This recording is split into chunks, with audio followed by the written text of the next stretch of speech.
Welcome back to Next Gen Console Watch, our show following everything happening with new gen hardware like PlayStation 5 and Xbox Series X and S and their games. I'm Daemon Hatfield. This week I'm joined by Ryan McCaffrey, host of IGN's Xbox podcast, Podcast Unlocked. Always good to see you, Damon.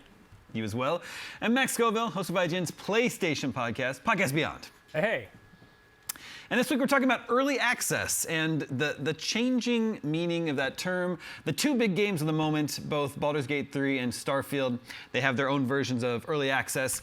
And they're certainly not the only games this year to be throwing about that term and offering ways for players to play games early if they are willing to pony up some extra cash. So Baldur's Gate 3, it actually started in early access 3 years ago in the more traditional sense of the term. It was literally early access. They're upfront. Our game is a work in progress, but we will allow you access to the game for a fee, and we will take all sorts of data from your playthrough and use that to improve our game. And then, of course, when it was eventually released last month on PC, it's out on PlayStation 5 now. It was a 10 out of 10 game. And then there's Starfield, which is also out now, but when this episode is live. But that game's version of early access was just 5 days early. If you paid for the premium edition, or if you're a Game Pass subscriber, you could pay an extra $35 fee for the upgrade to play the game just 5 days early. So not, in that amount of time, Bethesda was not taking any sort of data to make any last-minute tweaks to the game. It was finished. It was just a way, actually a very smart way from a business sense to squeeze some dollars out of a game that was going to be available to everyone who subscribed to Game Pass for no extra fee. And of course, earlier this year, Hogwarts Legacy, if you bought the deluxe edition, you got to play 72 hours early. And Diablo 4, you got 4 days early with the deluxe edition. So, Ryan, let's start with you. Starfield, early access. What does the term early access even mean anymore today? Well, I do feel like we need to maybe differentiate the two, come up with a different term for one of them, and quite frankly, Steam and the sort of more the Baldur's Gate style definition of purchasing a game at a reduced rate that's in active development, that's not going to be quote unquote finished for quite some time, that you can give input on, and the developers will take feedback and like you said, metrics and data from and make changes for the actual 1.0 version. That's the established form of early access. And this newer, more just marketing version of the game's done, we have a street date, give us more money and we'll let you play it before that street date. I feel like we need to call that something else besides early access, Max. Yeah, pretty much. It's weird to think about because they're two very, very different products here. Like one is effectively a beta, and I feel like almost a sense of, or an alpha even. Yeah, I mean, a sense of community there where they're getting player feedback, and there's part of that. And then the other one is I feel like it's more akin to like I don't know when Disney was charging you $30 to watch like a movie that was in theaters on Disney Plus. You're already paying a subscription for something, but for a little bit more, you can get something early or more conveniently. It also reminds me of I don't know, like the Disney like Fast Pass line, or the Lightning Lane. Yeah, or TSA PreCheck. Like you're paying to cut the line. You're paying to get ahead of something, and I think in those instances when there's like a physical component to it, I can sort of justify it. Like it's okay. You're paying extra to cut the line. That sucks. Whatever.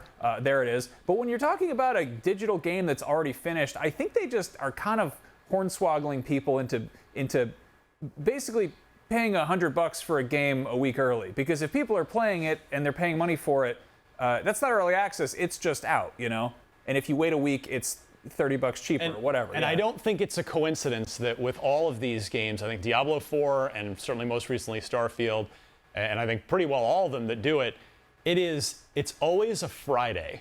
It's always a Friday, so you get that weekend FOMO in effect. Oh, my friends are playing it this weekend, and what am I doing on my weekend? Well, I guess unless I pay more, I'm not playing this cool game that my friends are now talking about. So there's some cold calculating marketing. Yeah, and again, like we're not being like, oh, how dare they? We would never do this. I absolutely spent $30 on Forza Horizon 5 or whatever because I was bored and I wanted fake cars. Yeah, and I spent the money for the Genie Plus thing at Disneyland because I didn't want to spend as much time waiting in lines, right? It's if people are willing to pay it, it's gonna work. I mean, there's no problem with it. I think the real problem could come the first game, and it will happen, it's just the unfortunate nature of game development and big games, complex pieces of software now, is the first game that ships like really buggy, broken, needing some patchwork. Like if Cyberpunk had done this pay early, it would have been the hellstorm that team endured. Justifiably so in that case, would have been way worse because, well, I paid all this money extra to play it early and it's broken. Conversely, had they put it up for $30 back in 2020 and they were just now selling the full version, like Baldur's Gate, nobody would have been mad at it in the first place. It would have been exactly the opposite. You're talking about one early access, and that's exactly it. And I mean, it's interesting because I think on Steam, on PC, there's a kind of forgiveness for there's a lot of indie games on there, and it's a great chance to get QA testing or feedback from players. That's effectively focus group research for free. You're also getting a little bit of, you're lining your coffers a little bit. You're getting some money coming in, even if the game's not quite finished. And I think that's pretty admirable. And I think there's also people there, they understand what it is. They respect it. Occasionally we see an early access game get completely, it does not do well. Like there was it Wayfinder, I think, just recently launched. And the issue there was it's a heavily online game, and their servers weren't ready for the amount of people who were coming in to play it, which, that's not the fault of the game per se. Like that's a sort of infrastructure issue more than it is like, oh, the game's busted day one. And again, that was a supply and demand kind of situation. But yeah, I mean, then flip side, you've got stuff like when people pre-order Modern Warfare 3, you get access to the beta, which is like, is it really the beta, or is that just like it's a marketing demo. Little treat, yeah. It's a demo, yeah. Yeah, it's interesting. In the Steam early access, the sort of traditional early access, you're usually the player's getting a discount as well. You're paying maybe $35 for a $60 or $70 game in return for putting up with a kind of probably broken or in development version of it. And even the console, at least Microsoft has. They've formalized that as part of their console ecosystem as well. The Xbox Game Preview is a thing where, Arc was probably the biggest and most prominent early example of a game that on Xbox, I mean, it was in early access on PC, and then it was in Game Preview on Xbox for a while. And I don't believe Sony they don't have a formal program for this as of yet, I don't believe. But yeah, now you're right. We're just kind of crossing the streams on, well, wait, not that early access, that early access. Which one is it? Yeah, I mean, it's weird because with one, you're paying less to be part of something early on, and you're actually doing a little bit of legwork. And on the other hand, you're paying more for the kind of convenience and the not having FOMO. But I feel like there's a kind of a sleight of hand that happened where everyone got up in arms about video games going from $60 to $70, and then flip side, they're like, they're actually $100 if you want to play them a week early, which. If they're ready to play a week early, doesn't that mean they're done? Oh yeah, they're definitely done.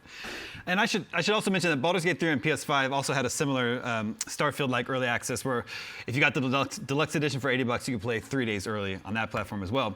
But Ryan, I think Starfield is the difference between Starfield and all these other games is that Starfield would launch into Game Pass on its actual release date. That means everyone could just play it if you already subscribed to Game Pass. There was no extra money that would be coming in from Microsoft. But they figured out this brilliant way to get people to still buy the game, even though they would get it at no additional cost. And it worked on me because everyone was talking about Starfield, and I wanted to. I totally had FOMO, so I paid the $35 and I played it a week early. I think it's like, I don't know. I could see how maybe some people might be annoyed or bothered by that because all along.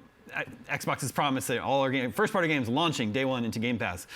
But at the same time, I'm not mad about it. It's my money. It was my choice to spend that $35 to play early. So I don't know. How do you feel about this? And do you think, Max mentioned this happened with Forza as well. Do we anticipate this happening with Avowed, Fable, all of Xbox's big games?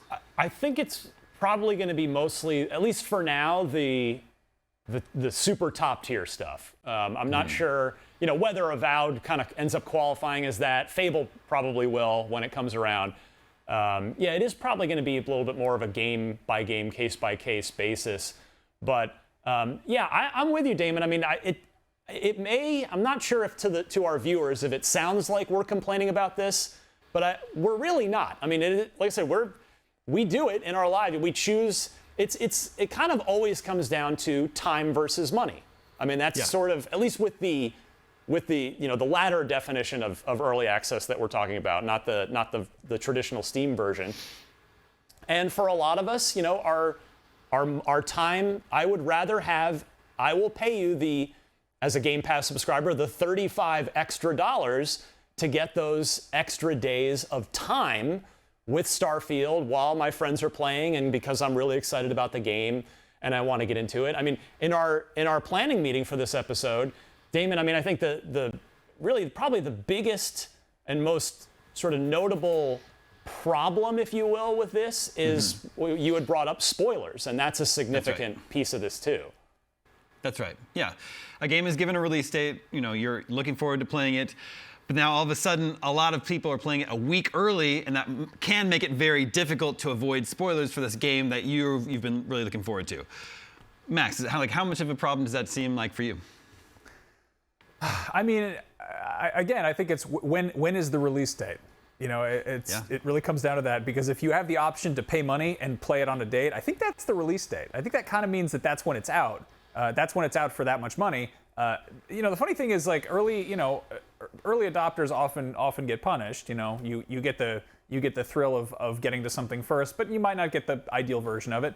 Case in point, Cyberpunk 2077. I wish I waited 3 years to play that game. Just jump into it in a month and a half now, it'd be killer. But at the same time, if you wait to play games, they're dirt cheap. Like, if you stick around for Black Friday, something that came out in March or whatever is $20-$30. Like, and it's I think I saw somebody they got Cyberpunk for $4, something like that. Might have been on PC, but yeah, it's wild that we look at it this way, and it's we were talking about how this compares to microtransactions, and I think you said macro transactions, which is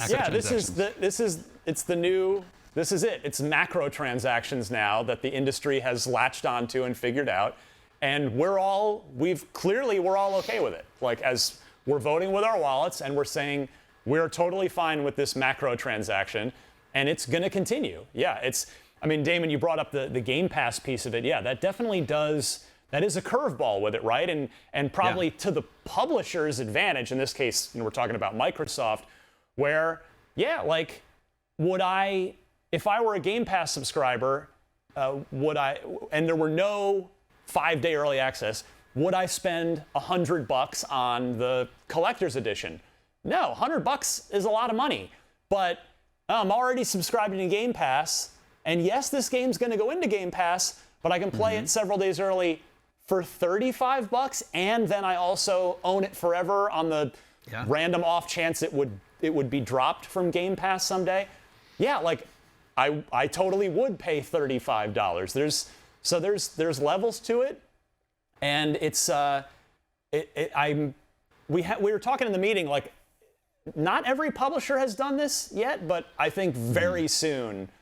Like, very soon, probably after this holiday. I think all the big 2024 games for every publisher are going to start doing this. Oh, yeah, that'd be interesting. Max, would you see Sony starting to adopt this sort of behavior as well?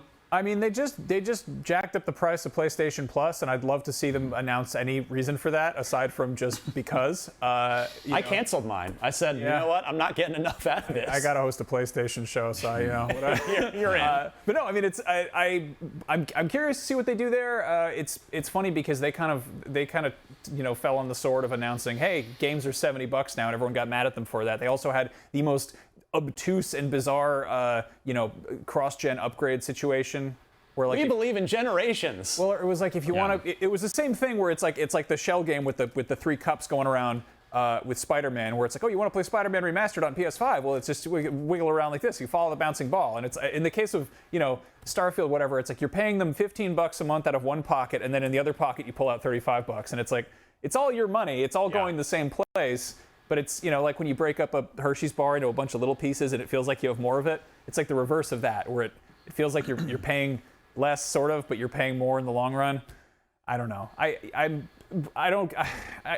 could see Sony doing this. I could see them doing something entirely more obtuse and weird and out there. But I definitely think it is going to be a common practice going. I mean, the whole "for the payers" meme that's been going around for a while. I would be stunned if Sony did not do this. It's starting with, I guess, what Wolverine's going to be their next big game in 2024. So. I will pay $300 to play Wolverine right now. See? Yeah. Mm-hmm. Well, then your shirt reminds me, Ryan. When does Nintendo start to adopt this practice, or is that a step too far for Nintendo? I mean, you can never predict Nintendo for better and for worse, but yeah, would they? Why wouldn't they? They could have made a ton of money doing this with Tears of the Kingdom. They would have absolutely cashed in huge if they had offered people 3 to 5 days early access to Tears of the Kingdom in exchange for another $30+ dollars. I think they have like a little bit of magic that they hold on to. That they respect that everyone turning on Zelda at the same time and just like your entire friends list popping up in the corner of the screen. There was something special there, and I feel like Nintendo gets that. Like, this is the same company that was so wary about they don't want to just port Mario to mobile because it would devalue it. And counterpoint, this is also the same company that I agree with you about the magic stuff, but what about the fact that they've sold us all the classic Mario games like 17 times on every single platform? It's expensive, that magic. Well, we find ourselves in strange new territory. We've talked a lot about with Xbox's policy of putting all of its first-party games day one into Game Pass, that it might be hard to gauge the success of something like Starfield. We won't be like, oh, it's the #1 best-selling game on MPD or whatever MPD is called now.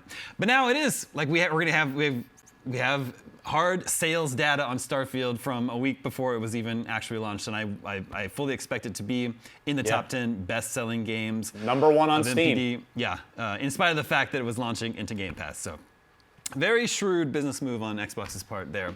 But dear viewers, I'd like to know, how do you feel about paying extra to play games early? Are you cool with it? Don't like it at all, or do you think it depends on the game? Make sure to vote in the poll on IGN.com the day this episode goes live, and we'll share the results with you next episode. And that's going to do it for this edition of Next Gen Console Watch. Thank you to both Max and Ryan. Thank you to everyone working behind the scenes in our LA and San Francisco studios to make this episode possible. My name is Damon. We'll be back next week with more Next Gen Console news. We'll see you then.